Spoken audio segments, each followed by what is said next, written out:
L'an 2440. Rêve s'il en fut jamais. De Louis-Sébastien Mercier. Chapitre 9. Les placets. Je remarquai plusieurs officiers revêtus des marques de leur dignité, qui venaient recevoir publiquement les plaintes du peuple, et qui en faisaient un fidèle rapport au premier magistrat. Tous les objets qui regardent l'administration de la police étaient traités avec la plus grande célérité, on rendait justice aux faibles, et tous bénissaient le gouvernement. Je me répandis en louanges sur cette institution sage et salutaire. Messieurs, vous n'avez pas toute la gloire de cette découverte. De mon temps la ville commençait à être bien gouvernée. Une police vigilante embrassait tous les rangs et tous les faits. Un de ceux qui l'a maintenu avec le plus d'ordre, doit être nommé encore avec éloge parmi vous. On lit parmi ces belles ordonnances celle d'avoir défendu ces extravagantes et lourdes enseignes, qui défiguraient la ville et menaçaient les passants, d'avoir perfectionné, pour ne pas dire créé, le luminaire, d'avoir mis un plan admirable dans le secours prompt des pompes, et d'avoir préservé par ce moyen les citoyens de plusieurs incendies, autrefois si fréquents. Oui, me répondit-on, ce magistrat était un homme infatigable, habile à remplir ses devoirs, tout étendus qu'ils étaient. Mais la police n'avait pas encore reçu toute sa perfection. L'espionnage était la principale ressource d'un gouvernement faible, inquiet, minutieux. Il y entrait le plus souvent une curiosité méchante, plutôt qu'un but bien déterminé d'utilité publique. Tous ces secrets adroitement volés portaient souvent une lumière fausse qui égarait le magistrat. D'ailleurs cette armée de délateurs qu'on avait séduits à prix d'argent, formait une masse corrompue qui infectait la société.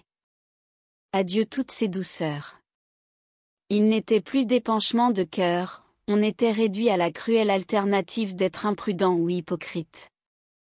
En vain l'âme s'élançait vers des idées patriotiques, elle ne pouvait se livrer à sa sensibilité, elle apercevait le piège, et retombait tristement sur elle-même, solitaire et froide. Enfin il fallait déguiser sans cesse son front, son geste, sa voix. Et, quel tourment n'était-ce pas pour l'homme généreux qui voyait les monstres de la patrie sourire en égorgeant qui les voyait et n'osait les nommer. Chapitre 10. L'homme au masque. Mais quel est, s'il vous plaît, cet homme que je vois passer un masque sur le visage? Comme il marche précipitamment, il semble fuir. C'est un auteur qui a écrit un mauvais livre. Quand je dis mauvais, je ne parle pas des défauts de style ou d'esprit, on peut faire un excellent ouvrage avec un gros bon sens. Nous disons seulement qu'il a mis au jour des principes dangereux, opposés à la saine morale, à cette morale universelle qui parle à tous les cœurs. Pour réparation il porte un masque, afin de cacher sa honte jusqu'à ce qu'il l'ait effacée en écrivant des choses plus raisonnées et plus sages. Chaque jour 2 citoyens vertueux vont lui rendre visite, combattre ses opinions erronées avec les armes de la douceur et de l'éloquence, écouter ses objections, y répondre, et l'engager à se rétracter dès qu'il sera convaincu. Alors il sera réhabilité, il tirera de l'aveu même de sa faute une plus grande gloire. Car qu'y a-t-il de plus beau que d'abjurer ses erreurs et d'embrasser une lumière nouvelle avec une noble sincérité? Mais son livre aurait-il été approuvé? Quel est l'homme, je vous prie, qui oserait juger un livre avant le public? Qui peut deviner l'influence de telles pensées dans telles circonstances? Chaque écrivain répond en personne de ce qu'il écrit, et ne déguise jamais son nom. C'est le public qui le frappe d'opprobre, s'il contredit les principes sacrés qui servent de base à la conduite et à la probité des hommes. Mais c'est lui en même temps qui le soutient s'il a avancé quelque vérité neuve, propre à réprimer certains abus. Enfin la voix publique est seule juge dans ces sortes de cas, et c'est elle qu'on écoute. Tout auteur, qui est un homme public, est jugé par cette voix générale, et non par les caprices d'un homme qui rarement aura le coup d'œil assez juste, assez étendu pour découvrir ce qui devant la nation sera véritablement digne de louange ou de blâme. On l'a tant de fois prouvé. La liberté de la presse est la vraie mesure de la liberté civile. On ne peut donner atteinte à l'une sans détruire l'autre. La pensée doit avoir son plein effet. Y mettre un frein, vouloir l'étouffer dans son sanctuaire, c'est un crime de lèse-humanité. Et qui m'appartiendra donc, si ma pensée n'est pas à moi? Mais, repris-je, de mon temps les hommes en place ne redoutaient rien tant que la plume des bons écrivains. Leur âme orgueilleuse et coupable frémissait dans ces derniers replis, dès que l'équité osait dévoiler ce qu'ils n'avaient pas rougi de commettre. Au lieu de protéger cette censure publique, qui bien administrée aurait été le frein le plus puissant du crime et du vice, on condamna tous les écrits à passer par un crible, mais le crible était si étroit, si serré, que souvent les meilleurs traits étaient perdus. Les élans du génie étaient subordonnés aux ciseaux cruels de la médiocrité, qui lui coupaient les ailes sans miséricorde. On se mit à rire autour de moi.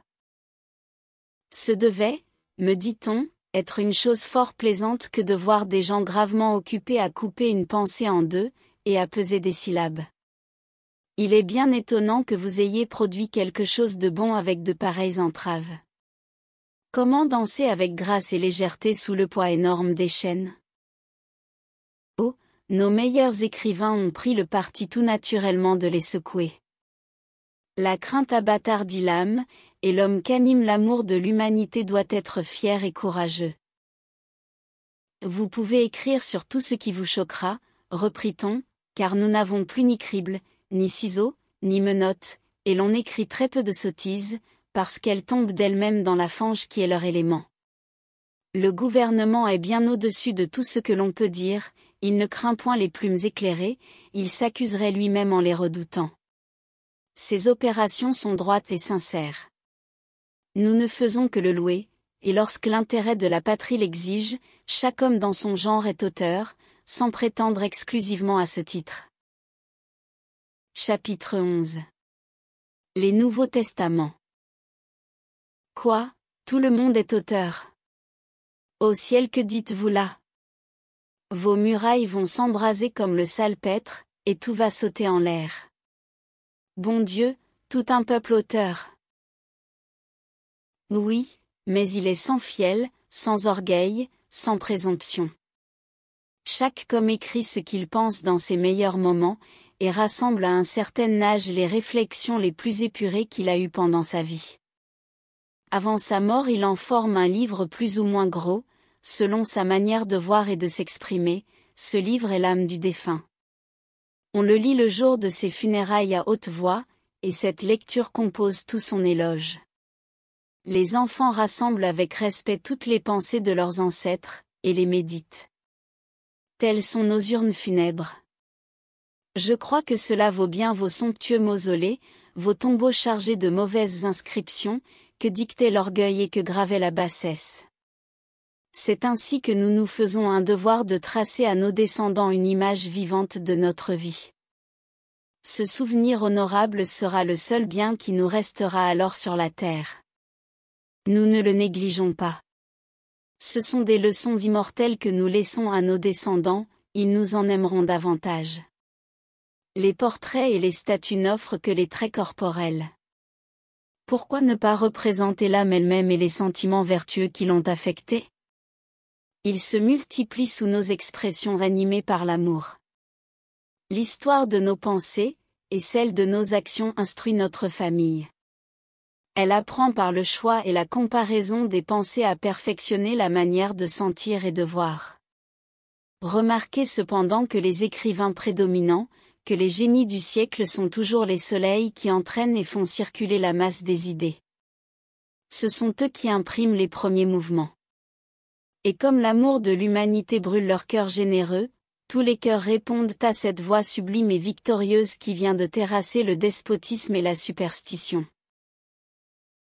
Et messieurs, permettez-moi, je vous prie, de défendre mon siècle du moins dans ce qu'il avait de louable. Nous avons eu, je crois, des hommes vertueux, des hommes de génie. Oui, mais barbares. Vous les avez tantôt méconnus, tantôt persécutés. Nous avons été obligés de faire une réparation expiatoire à leurs mânes outragés. Nous avons dressé leur buste dans la place publique où ils reçoivent notre hommage et celui de l'étranger. Leurs pieds droits foulent la face ignoble de leurs zoïles ou de leurs tyrans. Par exemple, la tête de Richelieu est sous le cothurne de Corneille. Savez-vous bien que vous avez eu des hommes étonnants? Et nous ne concevons pas la rage folle et téméraire de leurs persécuteurs.